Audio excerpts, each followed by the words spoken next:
The last order of the night was a black coffee and 2 scrambled eggs. Lydia Barnes slid the plate across the counter with her usual quiet smile. The clock above the register read 4:53 a.m. A pale blue light crept through the frosted diner windows, announcing another freezing North Dakota morning. She wiped down the counter, counted her tips, and slipped the coins into her pocket. The sound of the register drawer closing echoed through the near-empty diner.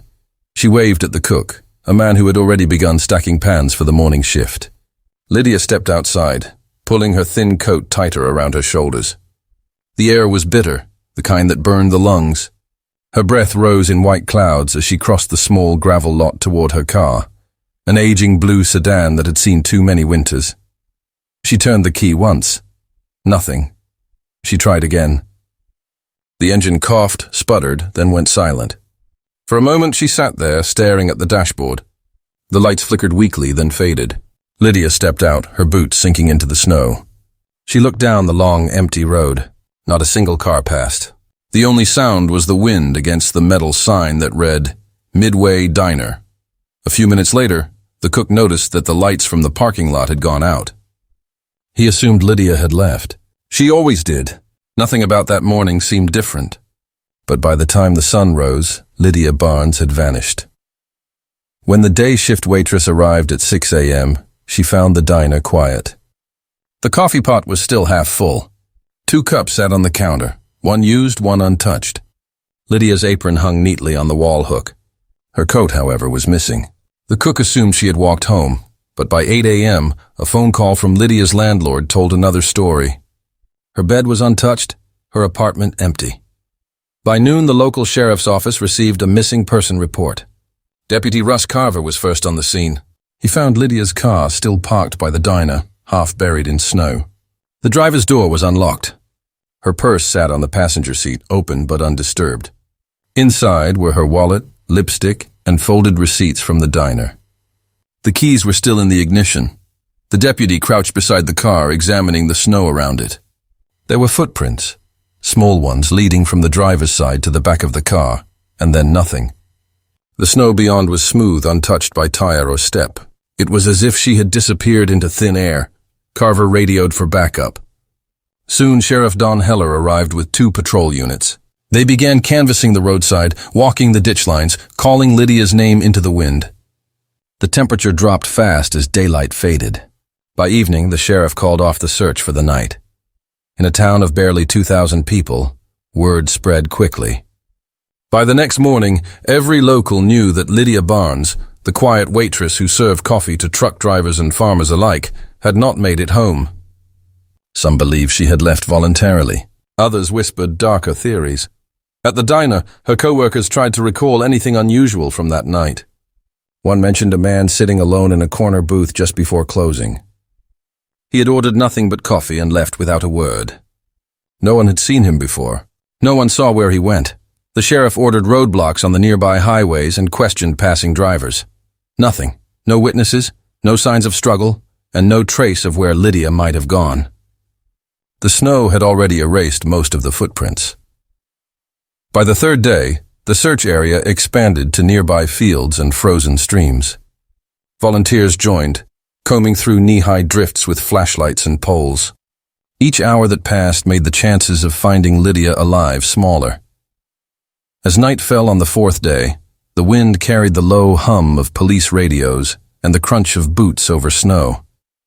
A deputy brushed frost from the sedan's windshield. Inside, the clock on the dashboard was frozen at 5:02 a.m. That was the time Lydia had tried to start her car. Her purse was still there. Her keys were still there. The engine was cold, and Lydia Barnes was gone. Every morning, before the first customers arrived, Lydia Barnes would unlock the diner door and flip the open sign with the same gentle motion. She liked the quiet before the day began, the hum of the refrigerator, the faint smell of coffee grounds, and the distant sound of trucks passing along Highway 11. She was 33, small in stature, with soft brown hair always pinned neatly behind her ears. To the regulars, Lydia was a familiar comfort, a steady presence in a town that rarely changed. She greeted everyone by name. Farmers, salesmen, and truckers stopped at Midway Diner not just for food but for her calm company. She listened more than she spoke, nodding patiently as travelers shared stories of long roads and family far away. No one knew much about her personal life, and she liked it that way. Her kindness was effortless, but guarded, as if she carried something she preferred not to share. 2 years before her disappearance, Lydia's marriage had ended quietly. Court papers were filed in the next county to avoid small-town attention.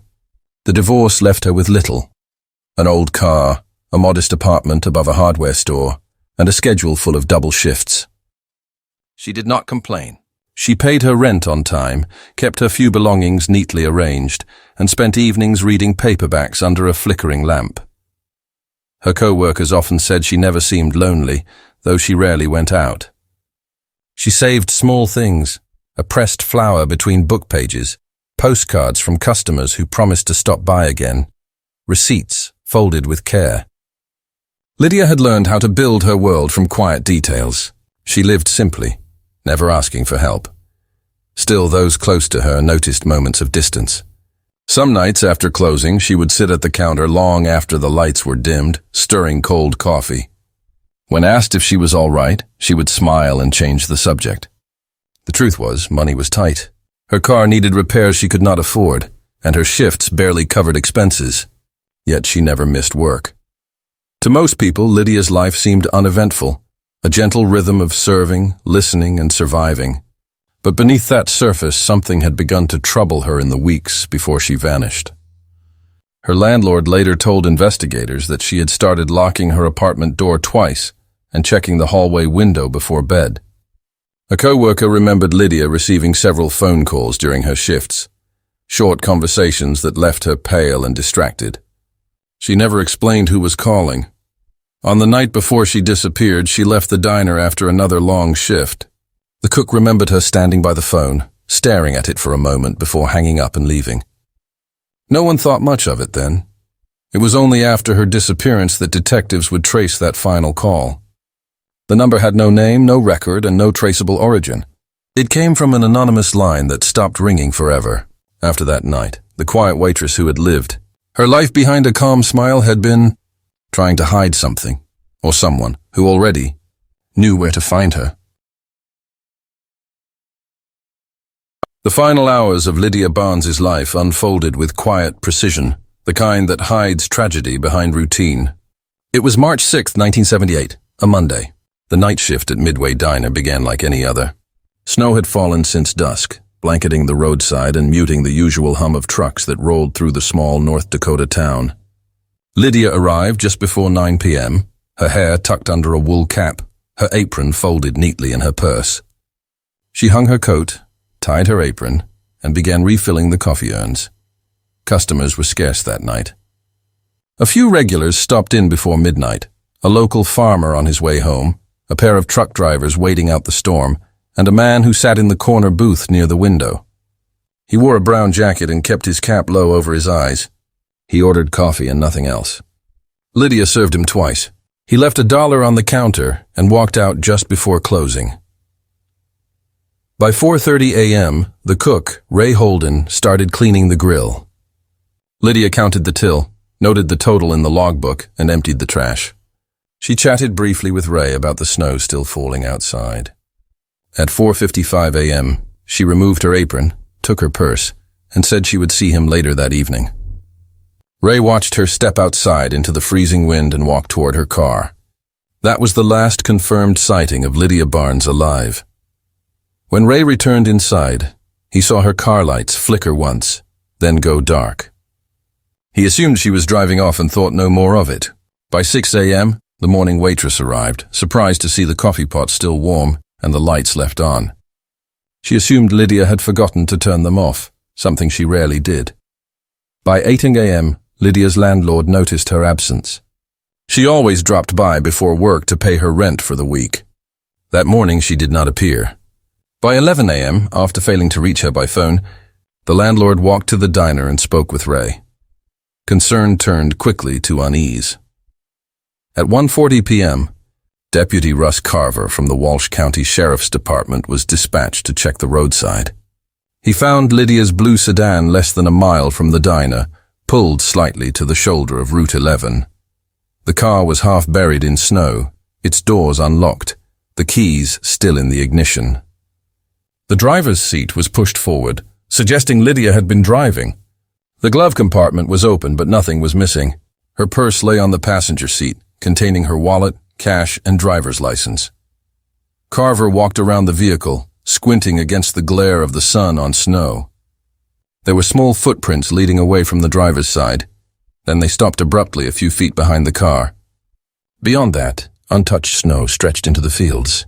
No sign of a struggle, no drag marks, no tire impressions other than Lydia's own. The deputy radioed for assistance. Within the hour, Sheriff Don Heller arrived, along with 2 more deputies and volunteers from the local fire department. They began searching the nearby ditches, fence lines, and frozen creek beds. Snowmobiles combed the open fields, their engines echoing across the plains. By late afternoon, temperatures had dropped sharply again. The wind erased most of the footprints the search teams had made. Helicopters from Grand Forks Air Base conducted aerial sweeps but found nothing. The surrounding land offered no clues, only white emptiness under a pale sky. That night, the sheriff's office turned its attention to the diner. Investigators collected Lydia's personal effects from her locker. A small photo of her parents, a few pay stubs, and a set of spare car keys. Her co-workers gave statements. None of them reported hearing arguments, seeing suspicious vehicles, or noticing anyone following her. The man in the brown jacket was mentioned, but no one could describe his face clearly. By midnight, it was official. Lydia Barnes was missing. Over the next 2 days, the search widened. Volunteers from nearby towns joined, moving slowly through snowdrifts and checking frozen ponds. Police dogs were brought in but struggled against the cold wind and fading scent. Flyers bearing Lydia's photograph appeared on grocery store windows and gas station doors. Still, there was nothing. No trace, no evidence, no witnesses. The case file grew with reports that offered only questions. Each new theory collapsed under the same silence. On the 5th morning after her disappearance, the sheriff's phone rang. A hunter from a nearby township claimed he had seen something odd while crossing a frozen drainage ditch 15 miles north of Route 11. Something dark had been trapped under the ice. Cloth, maybe. He could not tell exactly what it was. The sheriff's department prepared to investigate, unaware that the discovery waiting in that frozen ditch would mark the first real break in the mystery of Lydia Barnes. The wind was still sharp when the search team arrived at the drainage ditch. It was the morning of March 11th, 5 days after Lydia Barnes vanished. The area was a frozen stretch of farmland, crossed by narrow creeks and rows of leafless trees. Snowdrifts lined the ditch, crusted over with ice that cracked under each step. The hunter who had made the call stood nearby, pointing toward the spot he had noticed earlier in the week. "Right there," he said, his breath visible in the cold air. Something dark under the ice. Thought it was trash, but it looked different. Sheriff Don Heller nodded and motioned for his deputies to move carefully. 2 men stepped down the embankment with poles, scraping the surface of the frozen layer until the dark shape came into view. Beneath the ice was a piece of cloth, pale blue, tangled with darker fabric and streaked with mud. They broke the ice gently, lifting the pieces aside. The cloth came free slowly, heavy with frozen water. When the deputies laid it flat on the snow, the sheriff immediately recognized it. It was a diner uniform, the same kind Lydia Barnes wore every day. The team fell silent. The fabric was torn at the hem, the edges frayed and stiff with dirt. Nearby, a small patch of red fabric surfaced, as if dragged and pressed into the snow. Beneath it, another scrap appeared, a piece of thin cotton, likely from an undershirt. There was no body, no bones, no clear evidence of where Lydia had gone next. But something violent had happened there. Heller ordered the scene secured. The ditch and surrounding field were taped off, and additional deputies arrived to photograph the area. They collected the clothing pieces carefully, marking each spot where fabric was found. The air was cold enough to keep everything preserved, but the wind still carried the smell of oil and earth. By midday, the evidence was packed and ready for transport. Heller walked the perimeter, studying the ground. The snow had melted slightly where the sun reached the open ditch, revealing faint impressions in the soil. Near the far end, he noticed a single tire track pressed deep into the slush. He crouched down, tracing the tread pattern with his glove. It was wider and heavier than a car's, more like a truck or service vehicle. He called over Deputy Carver, who measured the width and depth of the print. "Not from her sedan," Carver said quietly. "Too large." "And the angle, it pulled up close, stopped here, then turned back toward the road. That small detail shifted everything. Whoever had been here had stopped long enough to drag or drop something, then driven away before dawn." The uniform and torn fabric were sent to the State Forensic Lab in Bismarck. Technicians examined the material under magnification, documenting fibers and stains. In 1978, forensic science could not yet extract DNA, and most chemical tests were limited to basic residue analysis. What they found offered little. A faint trace of oil was embedded in the fabric, motor oil, thick and dark. It did not match anything from Lydia's car, which had been checked days earlier. The residue was common, used in commercial vehicles and farm equipment. The lab report listed it as non-specific petroleum derivative. Beyond that, the findings were inconclusive. For Sheriff Heller, the results were frustrating. He knew the ditch was significant. The torn uniform meant Lydia had reached that spot, alive or not. The oil trace hinted at a vehicle, possibly the same truck seen near the diner weeks earlier. But with no body and no witnesses, it remained only a theory. The next few days were spent canvassing nearby farms and workshops. Mechanics, drivers, and field hands were questioned about trucks with damaged tires or recent repainting. No one admitted to anything unusual. The residents spoke cautiously, aware that suspicion now hovered over every man who had stopped at the diner. As the investigation dragged on, the ditch site froze over again, sealing away what little evidence remained. Each night, Heller reviewed the photographs, the torn uniform, the tire track, the wide, empty field beyond. Something about that track haunted him. It was the only mark that broke the snow, the only movement besides the deputy's own footprints. The driver had come from the road, stopped for less than a minute, and vanished back into the white distance. The sheriff stared at the tread pattern one last time before leaving the scene. He knew what it meant. Lydia Barnes had not walked away from her stalled car. Someone had taken her, and the tire marks left behind belonged to the vehicle that carried her into the darkness. Detective Harold Raines took the case on a cold Tuesday morning, 1 week after Lydia Barnes vanished. He was 51, a quiet man with 30 years in law enforcement and a face that carried every one of them.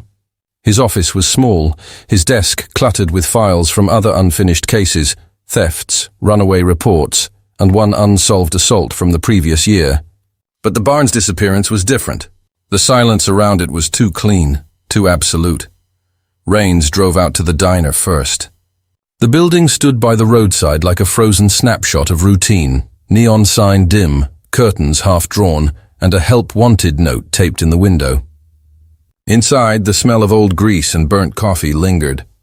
He listened as the morning waitress, a woman named Donna, recounted the night Lydia failed to return home.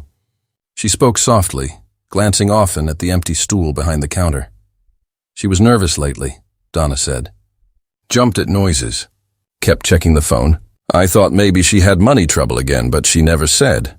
Raines jotted notes carefully. He knew small-town talk spread quickly, and details blurred faster than truth. He needed facts, verifiable, precise, uncolored by fear.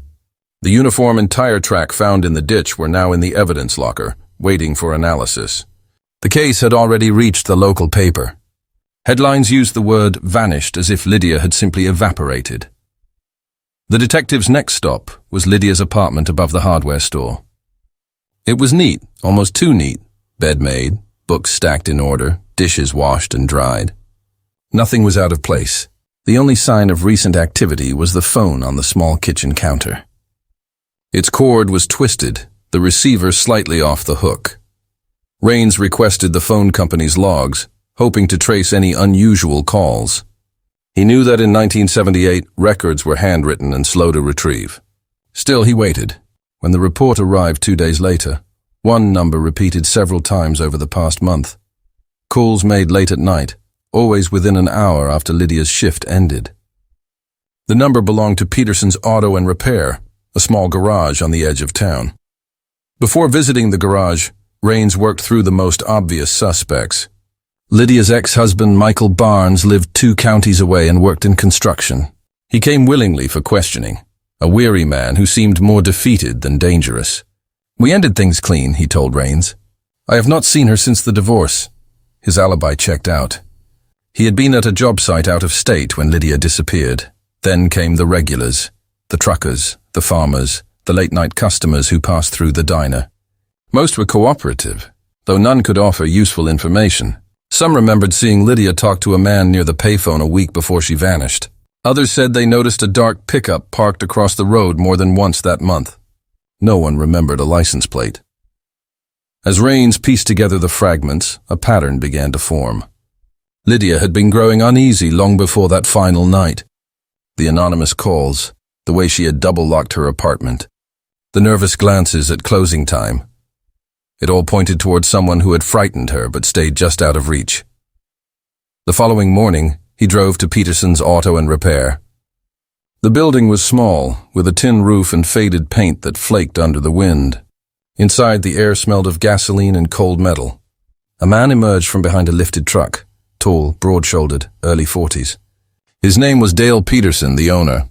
His handshake was strong but quick, his eyes careful. Raines explained that the police were reviewing phone records connected to Lydia Barnes. Peterson wiped his hands on a rag and said she had called several times about her car's ignition problems. She said it would not start sometimes after her shift, he said. "I told her to bring it in when she could." Never did. His tone was calm, but something about it bothered Raines. When he asked about the night Lydia disappeared, Peterson said he had been home asleep. He lived alone, no witnesses. The detective glanced around the garage, noting the neat rows of tools, the clean floor, and the faint smell of fresh paint. Behind the building, partly hidden by a tarp, stood a pickup truck. Its paint was new, a dull green that glistened faintly under the morning sun. Raines walked closer. The tires were oversized, the kind that could leave a deep tread in soft ground. "Yours?" he asked. Peterson nodded. "Just redid it last week." Raines crouched beside the rear wheel, brushing the tread with his glove. The pattern was wide and distinctive, almost identical to the photograph from the ditch site. He stood slowly, meeting Peterson's gaze. The detective said nothing, but in that quiet moment, beneath the smell of oil and wet paint, Harold Raines knew the investigation had just found its first real lead. Dale Peterson sat in the small interview room, hands folded, eyes fixed on the scratched tabletop. The fluorescent light above flickered, washing his face in a pale, uneasy glow. Detective Harold Raines watched him carefully, searching for cracks in the calm. Dale was 41, a lifelong resident of the county, owner of a modest auto repair shop that most locals trusted. But in this room, that quiet reputation meant nothing. He had already explained the phone calls. Lydia Barnes, he said, had been having trouble starting her car. She called him a few times late at night to ask what might be wrong. He told her to bring the vehicle in for a checkup. She never did. His story was simple, rehearsed, and lined with just enough truth to sound reasonable. Still, Raines felt something off in his tone. The pauses were too careful, the answers too neat. When the detective mentioned the freshly painted truck behind the garage, Dale's composure shifted. His jaw tightened, and his fingers twitched against the table. "I had rust coming through the panels," he said quickly. "Repainted it last week. You can ask the supplier in Fargo, he sold me the paint." Raines nodded but did not look away. He knew how people sounded when they were afraid of the wrong question. Dale was not defensive about the phone calls. He was defensive about the truck. Investigators searched the property later that afternoon. The garage was spotless, almost unnaturally so. Tools were arranged by size, floors recently scrubbed. Near the back, under a workbench, they found a section of concrete stained dark with oil. Samples were collected and sent to the state lab in Bismarck. When the results returned, the report was vague. Petroleum-based residue consistent with motor oil, similar to what had been found on Lydia's torn uniform. But the year was 1978, and forensic technology had limits. Chemical analysis could compare appearances, not confirm matches. The lab could not prove the oil from the ditch came from Peterson's shop. It was a frustrating dead end. Suggestive, but not solid. Rains brought Dale in for a second interview. This time, the mechanic appeared more controlled, his confidence carefully rebuilt. He repeated his statements word for word, as though reciting a practice script. When asked where he had been the night Lydia vanished, he said he had stayed home, watching television until he fell asleep. No witnesses, no receipts, no proof. The detective leaned forward. "Did Lydia ever come by your shop after hours?" Dale shook his head. "No, sir. I close up at 6. Rains let the silence stretch. The hum of the ceiling light filled the room. He wanted to believe the man, but the image of that truck, gleaming green paint over fresh steel, stayed sharp in his mind. He knew instinctively that something was being hidden, yet instinct alone would not hold up in court. After 2 hours, the interview ended. There was no evidence strong enough to keep him. Peterson walked out of the sheriff's office into the pale afternoon light, his boots echoing against the floor. Rains watched through the window as the man climbed into his truck and drove away. The exhaust hung in the air long after he was gone. The detective spent the next weeks chasing leads that went nowhere.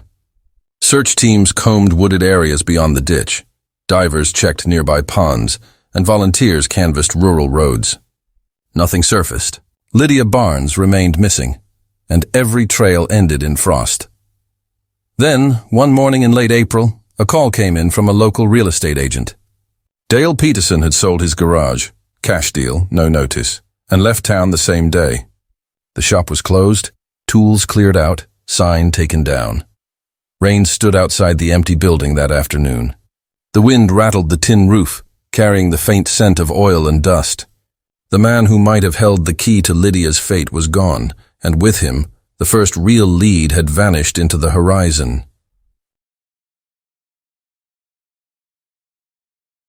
The year after Lydia Barnes vanished, the snow fell heavier than usual.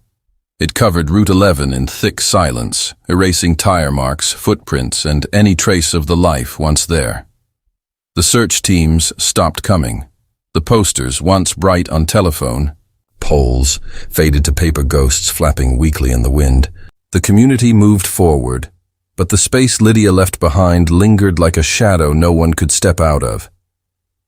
Detective Harold Rains kept the case open longer than procedure allowed. Each week, he reread statements, compared photographs, and replayed every interview in his mind. The evidence boxes sat stacked in the corner of his office, one marked Barnes, Lydia, 1978. Inside were the same items he had handled 100 times. Photographs of the ditch, the torn uniform, the faint tire print. None of it changed. None of it spoke. The sheriff's department, small and underfunded, could not justify dedicating more manpower to a case that had stopped moving. New crimes filled the blotter. New names demanded attention. Rains felt it happening, the quiet process of a mystery being buried under time. By 1980, Lydia's mother sold her house and moved south. She left behind a box of her daughter's belongings, a uniform apron, a few Polaroids, a charm bracelet with a missing clasp. She said she could no longer bear the North Dakota winters or the sound of trucks passing on the highway at night. To her, every rumble still sounded like her daughter's car trying to start. In the diner, new waitresses came and went. Lydia's name stopped appearing in daily talk, though her photograph stayed tacked to a corner of the bulletin board. Regulars who once asked about her grew older, retired or died.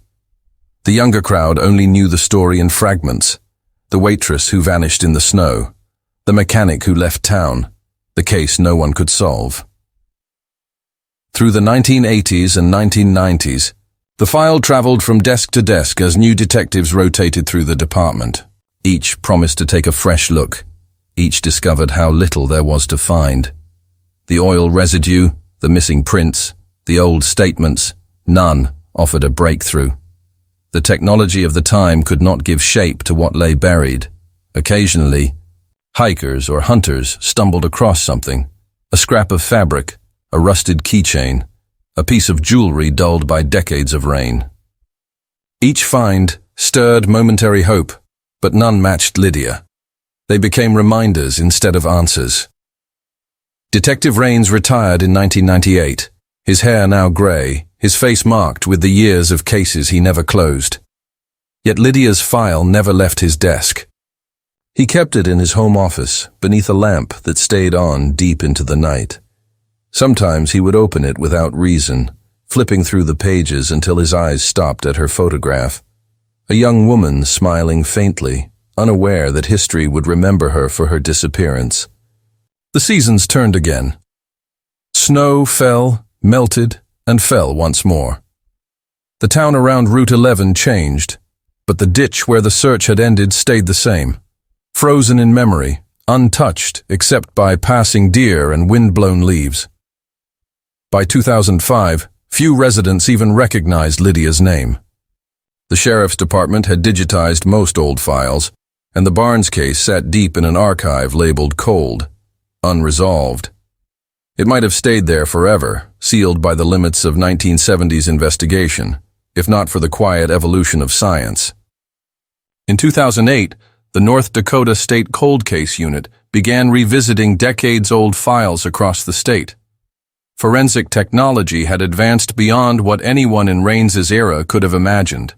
DNA testing, once experimental and limited, had become a powerful tool for resurrecting forgotten evidence.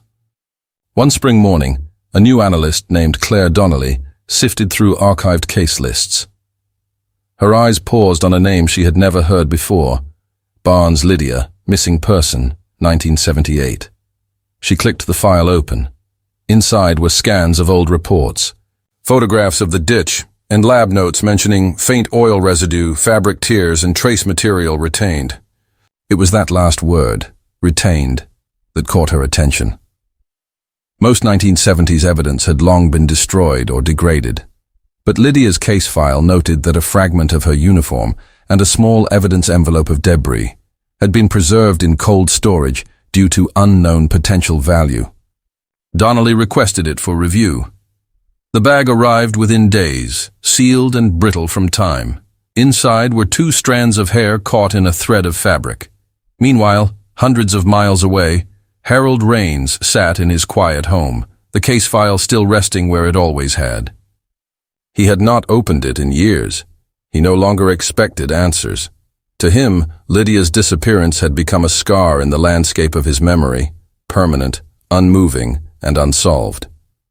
That same week, his old department contacted him. The Cold Case Unit was reopening Barnes 1978. For a long moment, Rains said nothing. The name alone pulled him backward through 30 years of silence. After he hung up, he reached for the folder on his desk. The pages inside were yellowed, brittle at the edges, but still legible. He set his coffee beside it, untouched. Outside, the first flakes of another North Dakota winter began to fall, dusting the ground in quiet white. For the first time in 3 decades, the name Lydia Barnes moved from a forgotten shelf back into the hands of investigation. The question that had haunted an entire town was about to awaken again, not through rumor, not through confession, but through the silent power of DNA that might finally speak after 30 long years. The evidence bag was small, no larger than a folded envelope, its label faded and smudged by time. Yet inside it lay the final fragments of a case that had haunted North Dakota for 30 years. Under sterile light at the State Forensic Lab in Bismarck, technician Claire Donnelly unsealed the package with careful precision. What she found seemed unremarkable: a scrap of gray uniform fabric, 2 brittle hair strands, and a trace of reddish discoloration, no bigger than a pinhead. To anyone else, it looked like debris. To Donnelly, it was potential. The fragment had survived only because a cautious detective decades earlier had chosen not to discard it. That decision, made in 1978 by Harold Rains, would now change everything. The sample was cataloged, prepped, and analyzed using next-generation DNA sequencing. The technology had evolved beyond simple pattern comparison. Modern forensics could recover genetic profiles from material so degraded that it once would have been dismissed as useless. Still, Donnelly knew expectations had to be tempered. After 30 years, contamination and decay could erase any usable data. Days passed in silence. Machines worked through nights, decoding microscopic traces locked inside the fibers. Then, early one morning, Donnelly opened the report queue and froze. The screen displayed a single word in green: match. The partial DNA sequence from the blood trace aligned with a sample in the federal CODIS database. The match was not complete, but strong enough to trigger an alert. A close biological correlation to an individual named Dale Peterson, listed with a prior arrest in the early 1980s for aggravated assault in Montana. The system also showed an alias, David Pearson. The name struck like a signal through decades of silence. Dale Peterson, the mechanic who had been questioned and released in 1978, was alive. 72 years old, living under a different name near Billings, Montana. The cold case unit immediately reassembled the Barnes file. Detectives reviewed Raines's original notes, the interviews, and the photographs. Everything pointed back to the same man who had slipped away under the cover of time. Detective Donnelly's supervisor contacted the Montana Bureau of Investigation. Surveillance confirmed Peterson's residence, a modest cabin on the outskirts of town, surrounded by pine and gravel roads. He owned no business, had few visitors, and collected a pension under his assumed identity. A new warrant was issued to cross-check fingerprints. The prints from Peterson's 1983 Montana arrest were retrieved and compared to those in the old North Dakota file. The match was absolute. There was no question. Dale Peterson had never truly left behind the life he tried to bury. When investigators approached Raines, now 80 and long retired, he listened without speaking. His hands trembled as he set down the phone. For a moment he did not trust his hearing. After all these years, the name had returned like an echo from a frozen ditch. He asked to be informed of every step that followed. Within a week, 2 agents arrived at Peterson's property. The man who answered the door was gray-haired, heavy-set, and leaning on a walking stick. His eyes, once sharp with calculation, now carried the stillness of someone who had lived decades undisturbed. The agents identified themselves and presented the warrant. Peterson invited them in without protest. The living room smelled faintly of engine oil and dust. Old newspaper stacks lined the walls. A half-repaired carburetor sat on the coffee table. They told him why they were there: the cold case, the name Lydia Barnes, the evidence now retested. His expression did not change. He simply leaned back in his chair and nodded once. "I do not know who that is," he said evenly. The agents watched him carefully. They explained that the DNA from the 1978 fabric sample had matched his genetic profile. They mentioned the fingerprint confirmation, the alias, and the Montana arrest. Each fact landed with the weight of inevitability. Still, Peterson did not flinch. "You must be mistaken," he said quietly. "I worked on a lot of cars. Maybe something was mixed up. I did not know her." His denial was calm, practiced. The same measured tone he had used in Raines's interview room 30 years earlier. But this time, there was no room for interpretation. The lab reports were printed, signed, and verified by 2 separate analysts. The chain of custody was intact. The DNA found on Lydia's uniform had survived decades of decay. To tell the truth, science could not in 1978. That evening, as agents packed their files and prepared for arrest procedures, the wind outside the cabin lifted snow from the roadside, the same kind of wind that had filled the air the morning Lydia vanished. Forensic evidence had finally caught up with memory. In the state cold case office, Claire Donnelly wrote her final report, closing it with the official statement: Subject Dale Peterson. Confirmed biological match to forensic material recovered from victim's clothing in case 78ND-LB. Probability of coincidental match: less than 1 in 7 trillion. The words were simple, clinical, but they carried the force of 30 years of waiting. Across the state line, Harold Raines sat by his window, the file still open beside him. Snow drifted past the glass in slow, deliberate spirals. For the first time, he allowed himself to believe that justice, though late, might finally arrive. But when investigators confronted Dale Peterson the next morning, he met them with the same flat stare he once gave Raines. "I never knew Lydia Barnes," he repeated. The evidence said otherwise. The DNA, silent for decades, had spoken, and its voice pointed directly to him. Detective Aaron Cross studied the Barnes file like it was a living thing, fragile, layered, and full of unanswered questions. The papers smelled of dust and age. The ink faded to gray. She had joined the North Dakota Cold Case Unit only 5 years earlier. But she had already learned one truth. Time does not erase evidence. It only hides it deeper. Across the desk, forensic analyst Samuel Duval typed steadily, eyes fixed on the screen. He was precise, deliberate, and quietly obsessive, the kind of mind built for the long, slow work of unraveling forgotten crimes. Together, they formed a balanced team, Cross with her sharp instinct for human motive, Duval with his ability to make data tell a story. Their target now was Dale Peterson, the man whose name had resurfaced after 3 decades of silence. Cross began by building a digital map of his life since 1978. Property records, driver's licenses, old mechanic certifications, and tax filings painted the picture of a man who had never truly stayed still. After leaving North Dakota, Peterson moved across state lines repeatedly, Minnesota, Wyoming, then finally Montana. Each time he worked in small repair shops, often under a new business name, sometimes under a new alias. The pattern was careful but not random.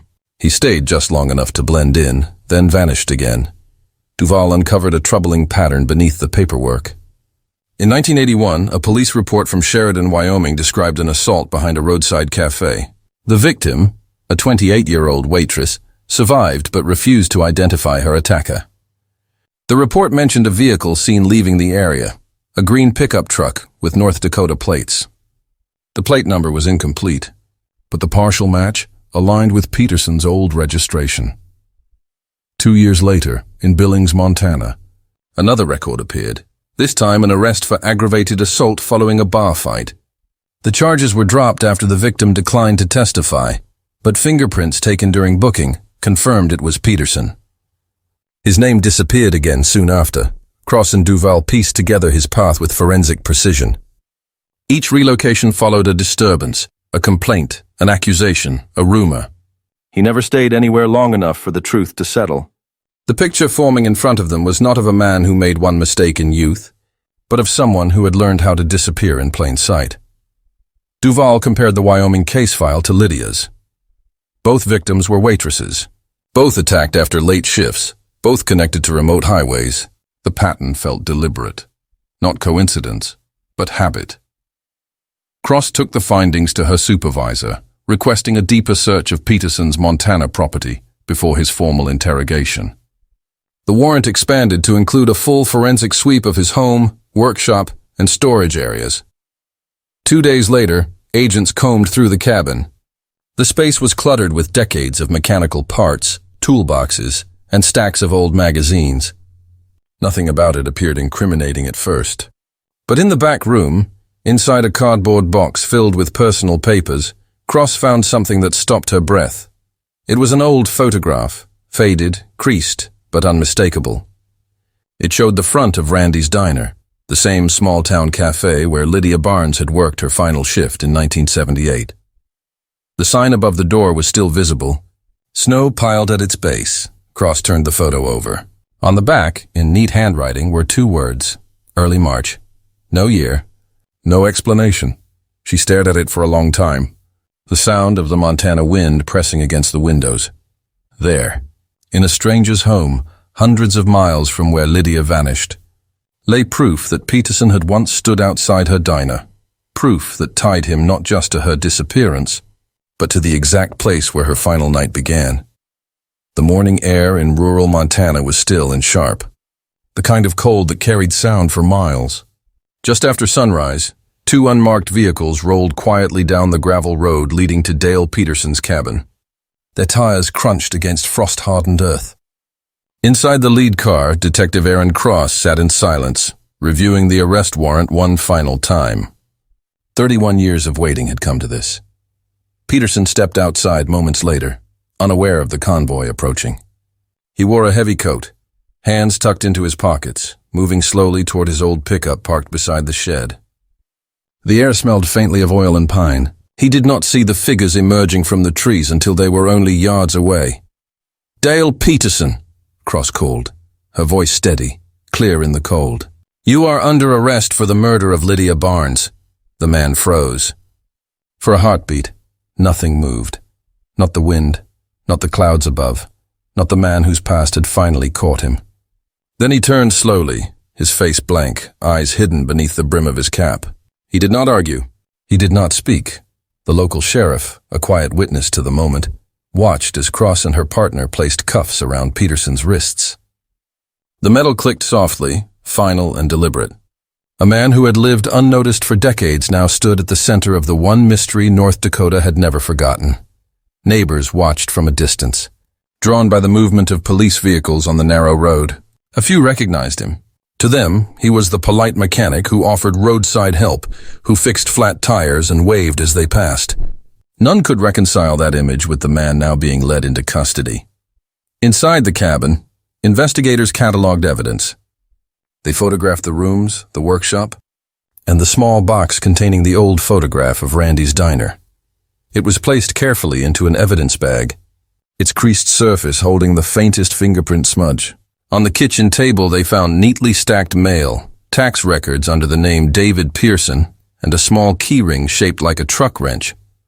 By noon, Peterson was in county custody. The media caught wind of the story within hours. 1978 North Dakota cold case, arrest made after 31 years. The headline spread fast across local and national outlets. For the first time in decades, Lydia Barnes's name was back in the public eye. In her hometown, the diner still stood, though under a different name. The current owner, who had been a child when Lydia vanished, watched the news broadcast with disbelief. Regulars fell silent as her photograph filled the screen, the same image that had once hung near the register, gathering dust through the years. Former Detective Harold Raines, now retired and frail, saw the story that evening from his living room. He sat forward in his chair, eyes fixed on the television. He had imagined this moment many times, but seeing it was different, quieter, heavier. The arrest did not feel like victory. It felt like a closing door on something that had defined his career and his sleepless nights. When Peterson was extradited to North Dakota, the journey was subdued. He said nothing during transport. In the interrogation room, he sat with folded hands, expression unreadable. Asked again about Lydia Barnes, he gave the same answer he had repeated since the beginning. "I never knew her." But now there was evidence, DNA, fingerprints, and a photograph linking him to her world. What remained missing was not proof of guilt, but the one piece of truth no one had yet found. Outside, as snow began to fall again over the frozen plains, Detective Cross closed her notebook and stared out the window. The arrest had finally brought the past into the present, yet the question that had haunted the town for 30 years still waited, unspoken but heavy in every file, every report, every silence. They had their suspect. They had the science, but they still did not have Lydia's body. For weeks, Dale Peterson said nothing. He sat in the gray interrogation room, hour after hour, his posture steady, his voice flat. Every question met the same unshaken response. "I never knew Lydia Barnes." Detective Aaron Cross had heard it enough times to predict the rhythm of his tone. The silence between them grew heavier with each session. Across the table, Peterson appeared detached from the gravity of his situation, an old man clinging to a story built long ago. The investigation team rotated shifts, reviewing every scrap of evidence. The DNA match, the photograph of Randy's diner, the resurfaced reports of assaults in other states. Each detail narrowed the circle around him until denial itself became a fragile lie. By the third week, Cross decided to change her approach. She entered the room carrying a single photograph, the faded image of Lydia, smiling faintly in her diner uniform, holding a coffee pot mid-pour. She placed it on the table just beyond Peterson's reach. "This is Lydia Barnes," she said quietly. "You saw her the morning she disappeared." He looked at the photo, but his eyes did not move. His hands remained still. The seconds stretched. Cross spoke again, her tone even. "Your DNA was found on her clothing. The same oil residue from your shop. The same truck seen near the ditch. We are not asking what you did anymore, Mr. Peterson. We are asking why." Something in his face shifted. Not guilt, not sorrow, but weariness.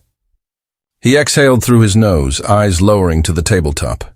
For the first time, he did not deny it. When he finally spoke, his voice was calm, quiet, and disturbingly clear. "She asked me for help," he said. "Her car would not start. It was still dark. I offered her a ride into town so she could call someone." Cross said nothing, only waited. "She got in at first," he continued, "but changed her mind halfway down the road. Said she did not want to owe me a favor. I stopped the truck. She tried to get out." His words fell in slow, measured fragments, the tone of someone recalling a distant routine rather than a crime. "I tried to talk to her, calm her down. She thought I was angry, but I was not. I just wanted her to listen. Then she pushed me away." He paused, eyes fixed on the wall. "I do not remember how it started. I only remember her screaming. I tried to stop her, to make her quiet. I did not mean to hurt her that much." The confession unfolded like a document, factual, detached, stripped of remorse. He described the truck pulling off Route 11 near a drainage field, the ground still frozen but soft enough at the edges where the snow had begun to melt. He spoke of the panic that came afterward, of dragging her from the truck, of hiding her beneath frost and soil. "I thought the snow would cover everything," he said. "I went back a week later to be sure. The ditch looked the same. Nobody had found it." His hands trembled slightly for the first time. "I told myself it was done. I left town, changed my name, started over. I worked, I kept to myself, I did not talk about it. After a while, it felt like it never happened." Cross stared at him, her voice steady but low. "You left her there for 30 years. He nodded once, eyes distant. "I knew they would never find her. That place. No one goes there." The statement was typed, signed, and witnessed. Each line carried the same cold precision, a record of a crime committed in panic, preserved by silence, and confessed without emotion. When Peterson finished, he leaned back in his chair and folded his hands. "I suppose it had to end sometime," he said. "Things do not stay buried forever." Outside the interrogation room, the team gathered in silence. The words they had waited decades to hear brought no satisfaction, only a quiet heaviness that settled in the air. Cross handed the transcript to her supervisor. "He gave us a location," she said, "a drainage field west of Route 11. He said he buried her there." Preparations began immediately. Search teams assembled maps, satellite images, and equipment for excavation. The site Peterson described lay miles beyond the original search radius, an area once overgrown and later repurposed as farmland. As the convoy of vehicles prepared to move out, Cross stood by the window of the operations room, watching the pale winter sun rise over the horizon. The landscape beyond looked unchanged, cold, quiet, endless. For more than 3 decades, that ground had kept its secret. Now, guided by the words of the man who created it, investigators would return to the place where Lydia's final moments had unfolded. They had his confession. They had the coordinates. But as the search teams moved toward the drainage field, no one could say for certain what waited beneath the frozen earth. The search began at dawn. Snow clung to the edges of the drainage field, the same stretch of land that had been overlooked decades earlier. Investigators marked off the area with thin yellow tape, their breath visible in the cold air. Metal detectors swept slowly across the ground as shovels cut through frozen soil. By midday, a detective called out quietly. The digging stopped. Beneath a shallow layer of frost and clay, fragments of fabric appeared, faded, brittle, still holding the faint blue of Lydia's diner uniform. Nearby, a small chain bracelet was uncovered, its clasp rusted but intact. Moments later, a human skull emerged from the earth. The team worked carefully, documenting every inch. Each discovery was handled with deliberate care, every photograph taken in silence. 31 years after she vanished, the remains of Lydia Barnes had finally been found. The coroner's office confirmed what investigators already knew. The skeletal remains were consistent with Lydia's height, age, and build. Dental records matched perfectly. After decades of uncertainty, the woman who had disappeared into the North Dakota snow was no longer a mystery. Forensic anthropologists examined the bones, noting fractures on the ribs and jawline, injuries consistent with Peterson's account of a violent struggle. Soil analysis revealed traces of motor oil, the same residue found on her uniform years earlier. The evidence told a complete story at last, one that had waited too long to be heard. News of the recovery spread quietly through the small town of Millstone. There were no television crews, no public statements, just a single line in the local paper. Remains of Lydia Barnes identified after 31 years. When Lydia's body was returned to her family, the community gathered in the modest white church near the center of town. There were fewer people now. Many had moved away, some had passed on, but those who remained filled the pews in solemn silence. The service was simple. No speeches, no reporters, no dramatic music. Only the steady voice of the pastor and the sound of the wind outside the windows. On the front row sat Lydia's younger sister, now gray-haired, holding a folded photograph from 1978. Lydia smiling behind the diner counter. Detective Harold Raines, long retired, stood at the back of the church. He did not speak to anyone. He had followed every rumor, every false lead, every quiet failure. Now, at last, he watched the case close not with justice found, but with peace reclaimed. When the coffin was lowered into the ground, he removed his hat and bowed his head. Dale Peterson was sentenced to life imprisonment without the possibility of parole. In the courtroom, he said little. His expression remained blank, his voice subdued. The sentence was delivered without applause, only the sound of shuffling papers and the quiet sigh of those who had waited too long for this moment. Outside the courthouse, Detective Cross spoke briefly to the press. It took 3 decades, she said, but Lydia Barnes was never forgotten. This case proves that time does not erase truth, it only delays it. After the verdict, the case file, once faded and weathered from years of neglect, was sealed and archived. For the first time, Lydia's name rested under the word resolved. Months passed. The snow returned, covering Millstone once again in its familiar white stillness. The diner where Lydia had worked was gone, replaced by a gas station, but a small framed photo of her still hung on the wall near the register. Years later, her story became the foundation for something larger. The state established a dedicated cold case task force, a team built to give new life to forgotten investigations. Its first case bore the name Barnes Initiative, in memory of the woman whose disappearance had once defined an entire generation's silence. Lydia Barnes had finally come home, and because of her, the lost would no longer be left unseen. Time has a way of burying truth beneath layers of silence. In small towns like Millstone, where winters are long and memories fade with the snow, people learn to live with unanswered questions. For decades, Lydia Barnes existed only in those questions, a name spoken in passing, a story that ended without reason. But time, as the investigators learned, conceals nothing forever. Lydia was not a headline. She was not a symbol or a legend.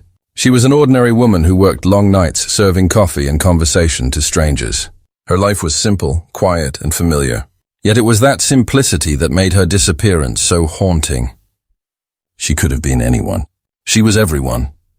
For years, her story rested in a cardboard box, filed away between other unsolved cases. Reports yellowed, photographs faded, and the world moved on. But beneath the stillness, the evidence waited. Science advanced, methods evolved, and the patient persistence of those who refused to forget finally met its moment. The truth that emerged was not heroic. It was brutal, quiet, and human. A man who once smiled across a diner counter had carried his secret into old age, believing time would keep it safe. Yet progress, and those who cared enough to revisit the past, unearthed what silence had hidden. The town of Millstone changed after Lydia's case closed. People spoke of her not as a victim, but as the reason the forgotten were finally remembered. Her story inspired a task force, new technology, and renewed hope for families still waiting for answers. What once symbolized loss now represented persistence, the strength of time used not to erase, but to reveal. Detective Raines passed away a few years after Lydia's funeral. On his desk, his daughter found a single photograph. Lydia smiling in her waitress uniform, tucked inside the first page of her case file. Across the top, he had written just one line. She deserved the truth. That truth, decades late, became her legacy. Every cold case that followed carried a fragment of her memory. Every reopened file. Every forensic test. Every whisper that justice does not expire. In the end, Lydia Barnes's story reminds us that even when voices go silent, evidence still speaks. Time may dull memory, but it sharpens truth in its own way. The years between her disappearance and discovery were not empty. They were waiting for science, for courage, for someone to listen again. The camera lingers on her photograph. Lydia behind the diner counter, her smile small but real. Slowly the image fades. The sound of clinking cups echoes softly like distant memory. Beside the photo rests her folded diner uniform, pressed neatly, untouched by time. And with that, Lydia Barnes finally rests, not as a mystery, but as a name remembered.